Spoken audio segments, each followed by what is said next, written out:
या देशामध्ये आता केवळ 2 पर्याय आहेत। ही निवडणूक काही अर्चनाताईंमध्ये आणि उबाठामधली निवडणूक नाही आहे।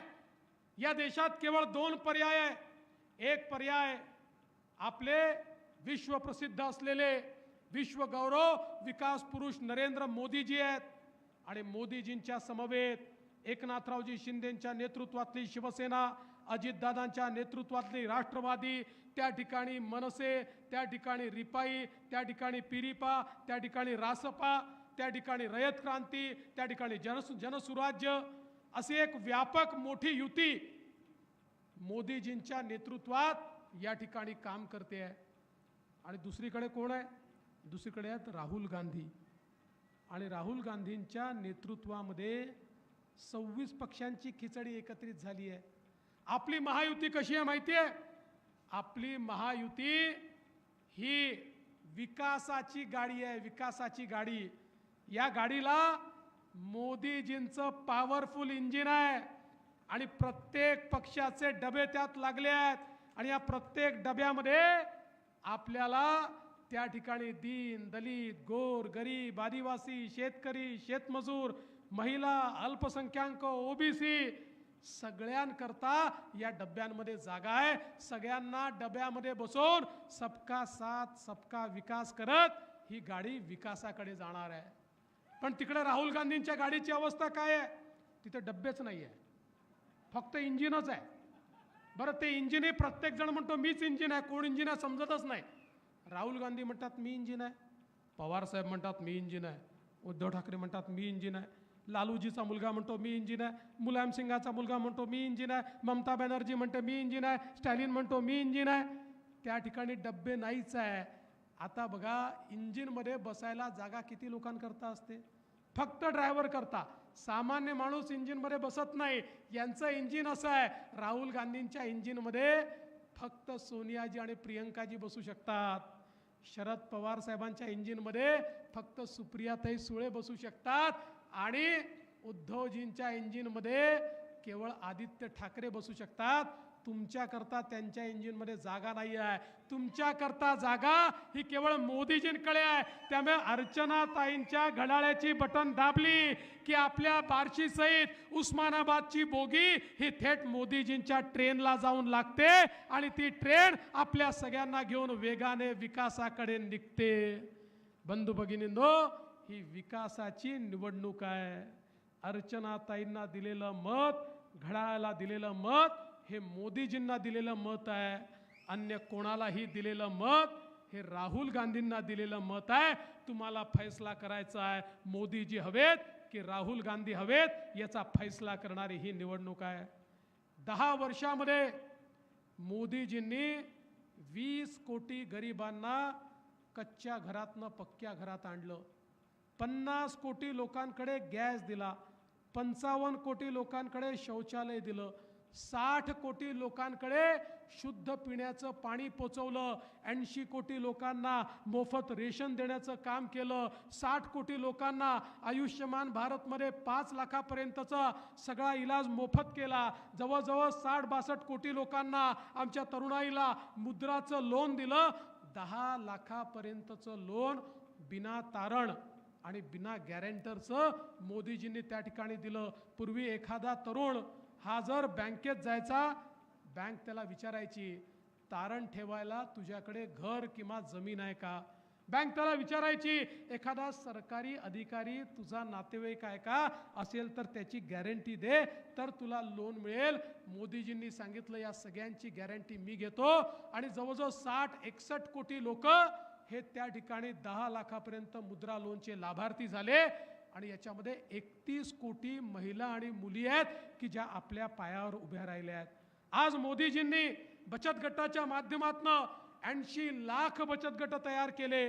राजाभाऊ सांगत होते आपल्याकडे किती चांगलं बचत गटाचं काम झालं आहे। 80 लाख बचत गट तयार केले आणि त्या बचत गटांना 8 लाख कोटी रुपये त्या ठिकाणी कर्ज दिलं। 10 कोटी महिला आज या बचत गटांमुळे आपल्या पायावर उभा राहिल्या आणि आता मोदीजींनी सांगितलंय त्यापैकी 3 कोटी महिलांना ते आता लवकरच लखपती दीदी बनवणार आहेत। अशा प्रकारे महिलांच्या मातांच्या पाठीशी उभे राहणारे आणि परिवाराला उभे करणारे माननीय मोदीजी आहेत. आज आपण पाहू शकतो मोदीजींनी जे आपले वयस्कर लोक आहेत त्यांना देखील वयोश्री सारखी योजना दिली. कोणाला चष्मा पाहिजे असेल चष्मा, कानातले यंत्र पाहिजे तर कानातले यंत्र, कवळी पाहिजे तर कवळी, स्टिक पाहिजे तर स्टिक, त्या ठिकाणी आपल्याला कमोड पाहिजे तर कमोड, सगळ्या प्रकारच्या वस्तू घरातल्या म्हाताऱ्या लोकांना त्या ठिकाणी मोफत दिल्या. आणि आता तर सांगितलं की घरातले जे म्हातारे लोक आहेत यांच्याकरता सगळ्या प्रकारचा गोळ्या, औषधं, इलाज, ऑपरेशन सगळं मोफत करण्यात येणार आहे. आता आमचे सिनियर सिटीजन, आमचे घरचे वृद्ध लोक हे कोणावर बोजा असणार नाहीत, तर त्यांची सगळी व्यवस्था ही माननीय मोदीजींनी केली आहे. आज आमच्या दिव्यांगांकरता मोदीजींनी त्या ठिकाणी जर्मनी आणि फ्रान्समध्ये ज्या प्रकारचे पाय आणि हात तयार व्हायचे ते आपल्या देशात तयार केले. मला आठवतं राणादादा, तुम्ही खूप मोठा कॅम्प उस्मानाबादला, धाराशिवला घेतला, हजारो दिव्यांगांना पाय दिले, हात दिले, अशा प्रकारचे पाय आणले. कालपर्यंत जो पायी चालू शकत नव्हता तो आज मोटरसायकलची किक मारून मोटरसायकल चालवतो. कालपर्यंत हात नसल्यामुळे जो काम करू शकत नव्हता तो आज त्या हाताने हातोडा चालवू शकतो. अशा प्रकारे दिव्यांगांना मदत करण्याचं काम मोदीजींनी केलं. आज आमच्या शेतकऱ्यांकरता मोदीजींनी मोठ्या प्रमाणात शेतकरी सन्मान योजना आणली. मोदीजींनी 6,000 रुपये दिले, आपल्याही सरकारने 6,000 रुपये दिले. आणि त्यासोबत शेतीवर आधारित उद्योग उभा राहिला पाहिजे याकरता मोदीजींनी नवीन पॉलिसी आणली. मोठ्या प्रमाणात शेतमालावर प्रक्रिया करण्याचं काम हे मोदीजींच्या माध्यमातून या ठिकाणी होताना आपण पाहिलं. आज नॅनो युरिया सारखी एक नवीन बाब मोदीजींनी या ठिकाणी आणली. नैसर्गिक शेती या ठिकाणी आणली आणि आमच्या शेतकऱ्याला त्याचा शेतमाल विकता यावा याकरता मोठ्या प्रमाणात व्यवस्था ही मोदीजींनी उपलब्ध करून दिली. आणि एवढंच नाही तर मला कल्पना आहे या वर्षी जगामध्ये युद्ध चाललंय. रशिया आणि युक्रेनचं युद्ध आहे, इकडे आखाती देशांचं युद्ध आहे. या युद्धामुळे मोठ्या प्रमाणात शेतमालाचे भाव पडले, सोयाबीनचे भाव पडले, कापसाचे भाव पडले, शेतकरी अडचणीत आला. आम्ही माननीय प्रधानमंत्र्यांशी भेटलो, त्यांच्याकडनं सल्ला घेतला आणि निर्णय केला की आमचा जो सोयाबीनचा शेतकरी आहे, ज्या शेतकऱ्याला त्या ठिकाणी कमी भाव मिळालेला आहे त्याला भावांतर योजना लागू करायची आणि 4,000 कोटी रुपये त्याकरता आम्ही ठेवले. या ठिकाणी बंधू भगिनींनो, खऱ्या अर्थानं निवडणुकीची आचारसंहिता आली म्हणून आम्ही तुम्हाला पैसे देऊ शकलो नाही, पण आचारसंहिता संपल्यानंतर त्या ठिकाणी भावांतर योजनेच्या अंतर्गत आमचा जो सोयाबीनचा शेतकरी आहे थेट त्याच्या खात्यामध्ये भावांतराचे पैसे आम्ही जमा करणार आहोत आणि शेतकऱ्याला देखील दिलासा देण्याचं काम होत आहे. आपल्याला कल्पना आहे यावेळी कांद्याचं शॉर्टेज तयार झालं. देशामध्ये शॉर्टेज तयार होऊ नये म्हणून काही प्रमाणात त्या ठिकाणी कांद्यावर निर्यात बंदी लागली. कालच ती निर्यात बंदी उचललेली आहे. पण महाराष्ट्रामध्ये एकनाथराव शिंदेजींनी आम्ही निर्णय केला, मागच्या काळामध्ये आपण कांद्याला अनुदान दिलं आणि आताही या निर्यात बंदीच्या काळामध्ये ज्या शेतकऱ्यांचं नुकसान झालंय त्या शेतकऱ्यांना मदत करण्याची भूमिका हीच राज्य सरकारने या ठिकाणी घेतलेली आहे. कारण मोदीजींच्या नेतृत्वामध्ये कुठल्याही शेतकऱ्याला त्या ठिकाणी अडचणीत येऊ देणार नाही अशा प्रकारचा आमचा निर्धार आहे. बंधू भगिनींनो, मोदीजींनी आपण सगळ्यांनी बघितलं असेल या देशाला एक मजबूत देश तयार केला. आज आपण पाहतोय जगामध्ये 11व्या क्रमांकावरून आपली अर्थव्यवस्था ही 5व्या क्रमांकावर आली आणि मोदीजींनी सांगितलं मला तिसऱ्यांदा तुम्ही प्रधानमंत्री कराल तर भारत जगातली तिसरी सगळ्यात मोठी अर्थव्यवस्था होईल. मला एकाने विचारलं, म्हणाले भाऊ आम्हाला तर आनंद आहे, भारत तिसरी सगळ्यात मोठी अर्थव्यवस्था होतोय, पण मला याचा काय फायदा? मी म्हटलं तू चांगला प्रश्न विचारला आहे. अर्थव्यवस्था मोठी होते म्हणजे काय होतं?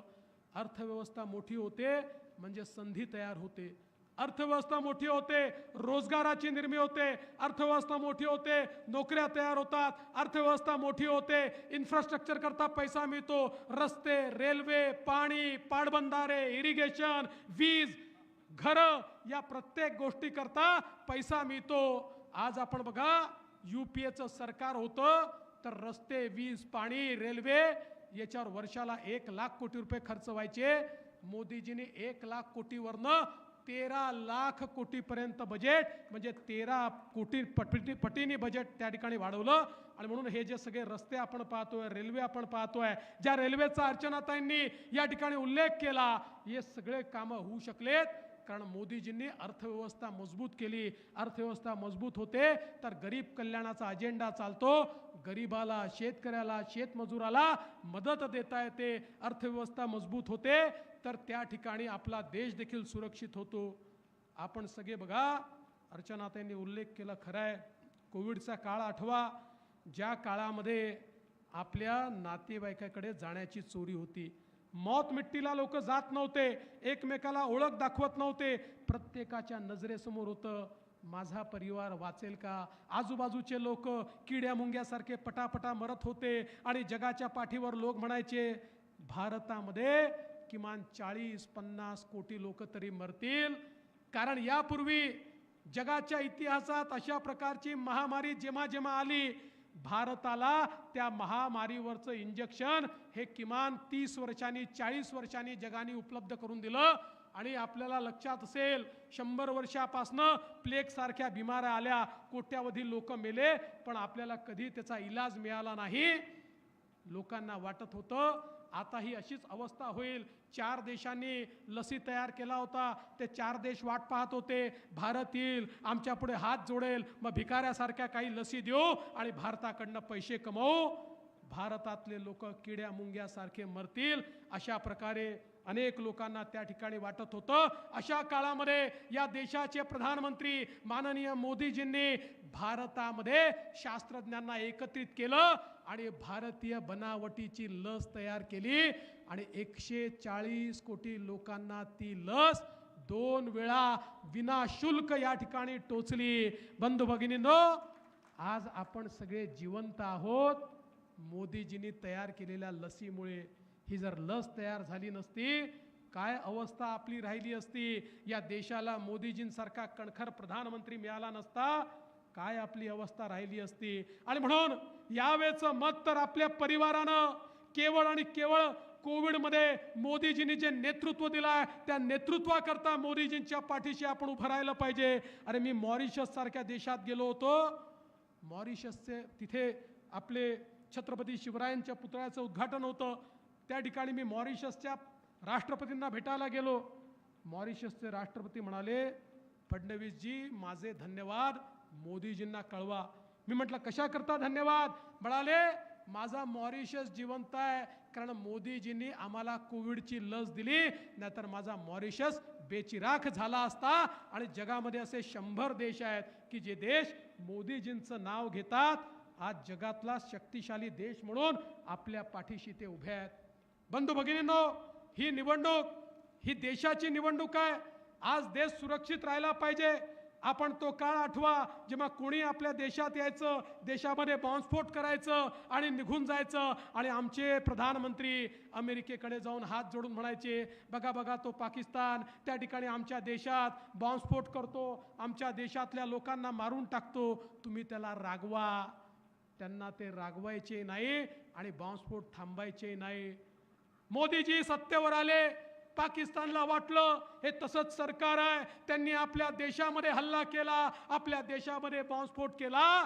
मोदीजींनी एअर स्ट्राईक केला, सर्जिकल स्ट्राईक केला, त्या ठिकाणी घुसून आतंकवाद्यांना मारलं. बघा 2019 नंतर कोणाच्या बापाची हिंमत झाली नाही भारतामध्ये एकही बॉम्बस्फोट करू शकले नाहीत. अरे आता भारत मजबूत देश झालाय आणि पाकिस्तान दिवाळखोरीकडे चाललाय.